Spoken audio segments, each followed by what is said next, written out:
São mais 19 minutos, vamos voltar a falar sobre o assunto do dia, claro, a ativação do 5G a partir de hoje, né, aqui em Belo Horizonte, capital que ainda não aprovou, né, o projeto de lei que regulamente a implantação do 5G, mesmo com a liberação da nova tecnologia pela Anatel. De acordo com a agência, o recurso chega à capital mineira nesta sexta, né, já falamos sobre isso. A cidade assim se juntará a Brasília, João Pessoa e a Porto Alegre, que recebem, né, o 5G. Ainda de acordo com a Anatel, as prestadoras do serviço devem liberar a primeira oferta de rede até o dia 29 de setembro. E para conversar com a gente, né, ao vivo em imagens, via Skype, o conselheiro titular da Anatel e presidente do Sindinfor, o Sindicato da Indústria Digital aqui de Minas Gerais, Fábio Veras, para falar sobre esse assunto. Fábio, é um prazer tê-lo aqui na Band News FM. Muito obrigado por ter atendido o nosso convite. Bom dia, Lucas, Luciana, bom dia, Murilo.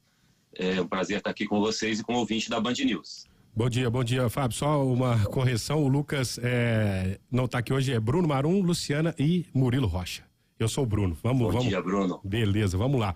Ô Fábio, pra gente iniciar, né, gostaria que você desse mais detalhes pra gente, né, dessa nova tecnologia, antes da gente começar a entrar, né, na atuação mesmo, né, no processo de chegada mesmo. O que o 5G vai trazer de benefício pra gente, né? A internet, por exemplo, dos aparelhos celulares ficarão mais rápidas, o que, né? O que de benefício, quais os benefícios, né? Os usuários terão com o 5G a partir de hoje, pelo menos na teoria, Fábio? Olha, o que o ouvinte da Band News tem que entender é que a infraestrutura desse novo sinal do 5G, ele depende de uma estrada, assim como as estradas dependem de vias de asfalto. E essas estradas se realizam através das antenas. Então a gente está iniciando um processo de infraestrutura de antenas para que esse sinal possa ser transmitido. Na verdade, é um processo gradual, é um processo ao longo do tempo, onde as operadoras privadas concentram em regiões com maior aglomeração urbana e na perspectiva, inclusive, de renda, e depois isso vai se expandindo para outras regiões, enfim. Agora, o resultado real é que a diferença do 4 para o 5G é de até 10 vezes o volume e a capacidade de transmissão de dados. Para a gente ter clareza do que isso significa, seria, por exemplo, a possibilidade da ausência de qualquer intermitência, de qualquer problema na transmissão do sinal. Então, no horizonte dos próximos anos, a gente vai poder ter os melhores professores do Brasil e do mundo, por exemplo, através de um holograma, dando aulas como se fosse uma presença virtual perfeita em regiões de baixo IDH. Então, a perspectiva de essa tecnologia habilitar novas soluções no campo da educação, no campo da segurança e desenvolvimento de novos negócios tecnológicos para o empreendedorismo é absolutamente gigante, é uma mudança de paradigma. Mas a gente não pode se iludir com esses anúncios, o sinal chega a BH, porque isso, na verdade, é o início de uma trajetória. O consumidor não vai ter uma explosão de maior capacidade e maior qualidade imediatamente neste início do 5G. Ô Fábio, quem fala é Murilo. Pois é, eu vou pegar pelo seu final sobre essa questão da ilusão. Quando você fala até da questão de holograma, de uma aula nas regiões de menor IDH, essa é um futuro, assim, vamos dizer, de longo prazo, né? Podemos pensar aí coisa para muito tempo, né? Porque essas regiões hoje, as pessoas, né? Poucas delas têm acesso a pacote de dados, e mesmo assim, quando tem, 3G, não sei. Qual que é a prospecção que vocês fazem? Quando você fala de uma projeção dessa, assim, que até entusiasma as pessoas. Imagina o nosso ouvinte aqui está prestando atenção quando fala de um holograma em regiões pobres aí, né? Vamos pegar o norte de Minas, Vale de Jequitinhonha, mas isso é um futuro ainda para 5 anos ou mais, né, Fábio? Murilo, você tem toda a razão, né? O consumidor e nós temos uma visão bem instantânea das coisas. A gente está diante de uma nova tecnologia, então eu faço sem querer justificar, porque não representa aqui nenhum operador, e sim os desenvolvedores de soluções, as empresas de TI em Minas Gerais. Mas quando a luz elétrica chegou nos Estados Unidos pela primeira vez, toda uma infraestrutura de postes foi necessária e foi um processo aí quase de décadas, né? Não é o caso agora, porque o ciclo das mudanças, Murilo, ele está cada vez mais curto. Então, eu acho bem factível esse prazo que você coloca, de 3 a 5 anos, para mudanças muito profundas. Mas, diante de uma nova tecnologia, é isso que está em questão. Eu acho que o ouvinte da Band News e nós, formadores de opinião, vocês, jornalistas, temos que nos unir na perspectiva de entender como as políticas públicas podem permitir que isso se acelere, até na perspectiva do cidadão de baixa renda. Então, como as prefeituras podem levar um Wi-Fi de qualidade a todas as escolas públicas municipais, como o Estado pode levar um sinal de qualidade às escolas públicas estaduais, aos hospitais, criar fóruns locais para que essa perspectiva aconteça, pilotos, para que a sociedade realmente passe a exigir do poder público políticas públicas de qualidade que permitam antecipar a chegada aos que mais precisam do potencial dessa tecnologia. Eu estou em linha com você, Murilo.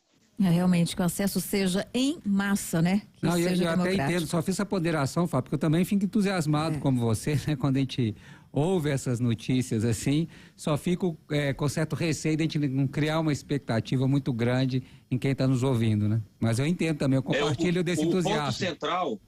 O ponto central, Murilo, é o seguinte: as pessoas têm uma visão simples e quase que linear do uso da tecnologia. E, na verdade, elas se perguntam assim: a qualidade do Wi-Fi na minha casa vai melhorar? O sinal da internet vai melhorar? Aí, ó.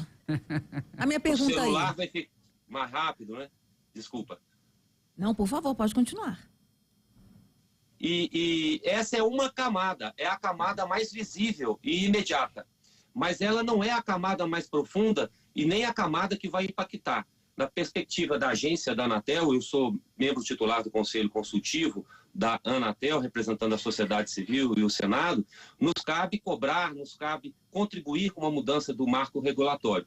Mas não se iludam, isso não vai acontecer de uma maneira acelerada, porque existe um plano já pactuado com as operadoras lá atrás, quando do leilão. Então ela começa onde tem mais aglomerações, uma maior capacidade de consumo, isso vai se expandindo. Então nos cabe refletir sobre isso, criar fóruns, debater, jornalista, empresas, enfim, sociedade civil, consumidor, para que isso aconteça de maneira mais acelerada.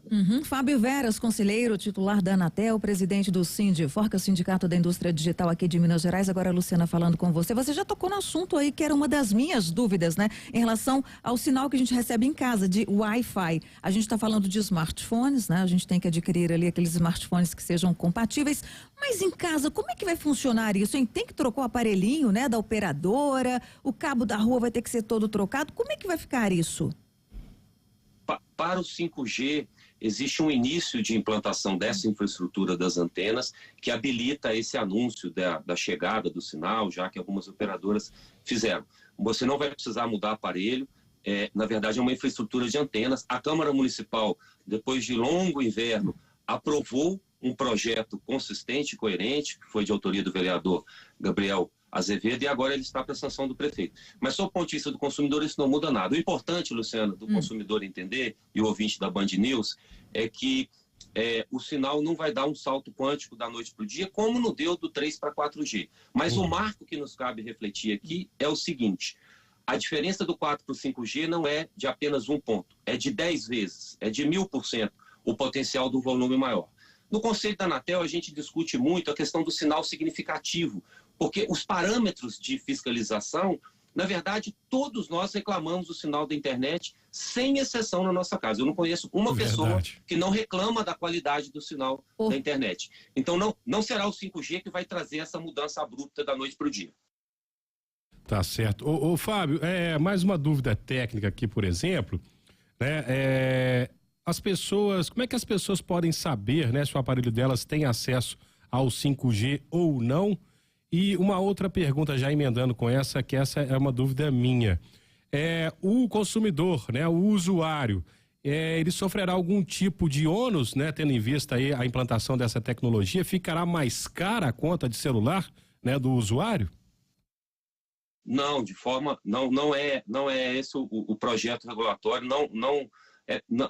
não se deve permitir que haja uma majoração. Na verdade, é só uma continuidade de uma concessão feita através de leilão, uma tecnologia que a longo prazo ela tende inclusive a ter um custo menor a longo prazo, né? A gente sabe que no Brasil essas coisas não costumam funcionar, e o consumidor vai saber da mesma maneira como sabe hoje. Tem ali as barrinhas 3G, 5 e 4G e vai aparecer o 5G. Mas existe um outro cenário que tem a ver com geração de empregos, com negócios para as startups. Existem licenças privadas 5G para grandes empresas. Então, eu acho que interessa a todos nós, como sociedade, entender que o 5G vai muito além do sinal da internet do seu celular, do qual devemos exigir qualidade, mas ele chega no campo de permitir novos negócios, e Belo Horizonte e Minas Gerais não podem perder essa guerra de competitividade, permitindo que o empreendedor de tecnologia usufrua disso para fazer a inovação acontecer nessa cidade. Ô Fábio, para a gente encerrar aqui, uma última pergunta que me veio à cabeça: por que, né, Belo Horizonte foi escolhida como uma das principais capitais, né, do país a receberem essa nova tecnologia? Na verdade, isso não é um presente que alguém dá para uma cidade porque ela é bacana ou bonita. Foi um conjunto de critérios adotados de cumprimento de metas de algumas operadoras e na perspectiva do próprio leilão acontecido, que permitiu algumas cidades estarem na frente das outras. Mas essa dianteira do momento não é significado de que será uma dianteira eterna.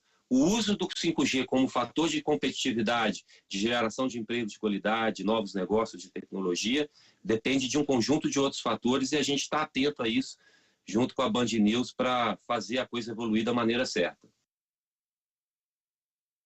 Perfeito. Conversamos então com o Fábio Veras, que é conselheiro titular da Anatel e presidente do Sindinfor, o Sindicato da Indústria Digital aqui de Minas Gerais, né, que tirou algumas dúvidas nossas relacionadas aí, também dos ouvintes, à implantação do 5G, né, iniciada hoje aqui em Belo Horizonte.